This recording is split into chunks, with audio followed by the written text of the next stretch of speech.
Shubor Snem jong Nongsan Hima.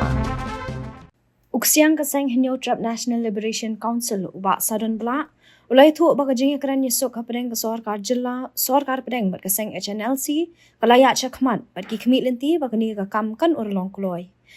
Things are developing in the right direction, and there is no negativity in it. Everything is in a positive mode, and we have had a series of meetings, so to say around 6-7 rounds of meeting that was held officially and unofficially also. Mainly being the meeting with the Home Ministry and official from the Home Ministry and the State Government. That was held the last 2 weeks. I can remember the date exactly. But in whatever discussion that have taken place, we don't find any negativity in the entire procedure, except maybe the technical issues that are there. We don't look at the technical issues in a very allergic manner, but we look at those things which are of technical in nature to get them solved one by one, piece by piece, so that when the peace process is in the right track, there's no way back. That's it. Uksiang ke Hnlc ulai thu ba watla uksiang jong ka sorkar pedeng Dr. A.K. Mishra udon shibun ki kam ki baun haban Pyndep hnrei ula pelat ka por jong banwan bandon bentalang.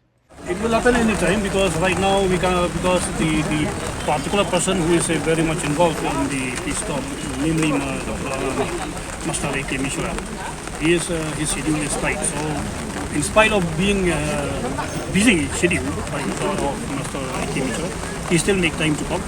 And with the right opportunity that he might get, and stakeholder from state government also might get, then we will be having soon another round. Habakali la ka Jingïakren kan urlong hau news Snem nakleng ba sadon ula jubab da ka baong ba kaseng ka khmi lenti ba anna ban Pyndep ban Jingïakren halor ki mat ki ba kham kong san hau news Snem. Haba jubab pa de ka jingkali la ka Jingïakren ba khatdu anna ban pen urlong mentau Snem. Uksiang ka Hnlc ula jubab da ka baong ba watla amla ban Pyndep lut ye ka Jingïakren mentau Snem hnrei ka sorkar pedeng ka sorkar jilla haringkat kaseng ki don ye ka Kyrmen ba ka Jingïakren Ïasuk kan poi shadu ka bakut. But do you think that this peace talk thing will end this year? Means this can conclude this year? Most probably. Not the entire process of it, but at least the bigger phase of the peace talk will conclude.